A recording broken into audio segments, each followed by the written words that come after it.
पाकिस्तान और रशिया से आपने तुलना की, किस तरह से मैंने तुलना नहीं की, मुझे आपने सवाल पूछा है लोगों ने,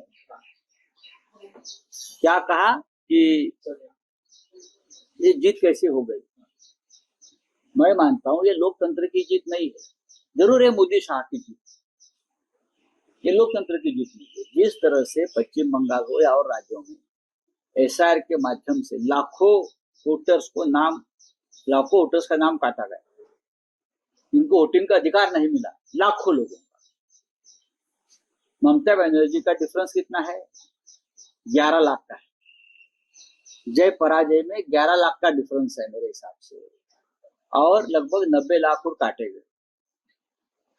तो जीत कैसी? तो मोदी शाह की जीत हो सकती है। जिस तरह से देश के प्रधानमंत्री, गृह मंत्री एक एक महीना तक डेरा डालकर बैठे थे पश्चिम बंगाल में, तमिलनाडु में, क्योंकि उनको किसी भी हालत में ममता जी को हराना ही था। वो क्या क्रूप, पाप से या पुण्य से, लेकिन पाप से हरा दिया। इस प्रकार का चुनाव मैंने पाकिस्तान में देखा है, रशिया में भी देखा हूं मैं, अजरबैजान जैसे देश में मैंने चुनाव देखा है। इससे इस प्रकार का चुनाव होता ही नहीं हुआ, नतीजे पहले फिक्स किए जाते और बाद में चुनाव किए जाते। पश्चिम बंगाल में यही हुआ, तमिलनाडु में यही हुआ है, केरल के लोग ज्यादा जागरूक है। क्या बोलता है एंटी इनकमेसी, असम में क्यों नहीं भाई, कौन सा बड़ा काम किया वहां के मुख्यमंत्री ने? सबसे ज्यादा ये जो है एंटी इनकमेसी तो मोदी जी के खिलाफ चल रही थी, चलनी चाहिए। गुजरात के मुख्यमंत्री के खिलाफ चलनी चाहिए, महाराष्ट्र में चलनी चाहिए। लेकिन जहां अपोजिशन की सरकारें हैं वहां हवा विरोधी चल रही, सरकार उब चुकी, जनता उब चुकी है। तो आपसे क्यों नहीं उब जाती भाई? क्या करते हो आप लोग? छोड़ दी। प्रधानमंत्री ने धन्यवाद किया है इलेक्शन कमीशन का, और जो इलेक्शन कमीशन को धन्यवाद करना ही चाहिए।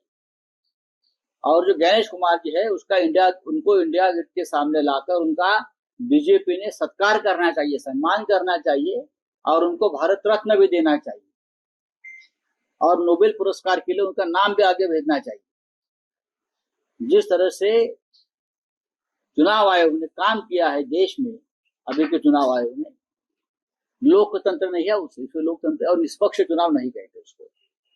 ये बीजेपी के साथ उनका अलायंस हो गया, इसलिए बीजेपी जीत गई। सर, राहुल गांधी ने सवाल उठाए थे ये जो वोट चोरी किए गए हैं, चुनाव चोरी किया गया। डेफिनेटली राहुल गांधी बार बार बोल रही थी ममता दीदी का ये बहुत बड़ा अपराध है, राहुल गांधी की बात मानी। अगर राहुल गांधी जी के साथ ममता दीदी बैठती, चर्चा करती, तो कुछ नतीजा और भी आ जाते। राहुल गांधी ने जो जो कहा है वो सच हो गया है। दूरदृष्टि वाला नेता है, विजन है उनको। तो पश्चिम बंगाल का तमिलनाडु का चुनाव चोरी कर दिया। सर, आपने क्या कहा, जब दिया बड़ा होता है तो पतंग होने लगता है, प्रधानमंत्री के बारे में कहा। देखिए, जब इंदिरा गांधी चुनाव हार गई, कांग्रेस चुनाव हार गई, तो पूरे देश में उनकी सत्ता आई, सभी राज्यों में उनकी सत्ता आई थी लगभग, लेकिन लोगों ने इंदिरा गांधी को हरा दिया। यही मोदी जी का हाल होने वाला है, ये बीजेपी का होने वाला है। उनको लगता है पूरे देश में हमारी सत्ता, हर राज्य में हमारी सत्ता आ गई, अब हम चक्रवर्ती सम्राट हो गए। ऐसा नहीं है। जब जब दिया बुझता है तो उनकी जो हमारे मराठी में बोलते हैं वो बड़ी हो जाती है, आग जोर से आती है और छपकन बुझ जाती है। बीजेपी का यही होने वाला है।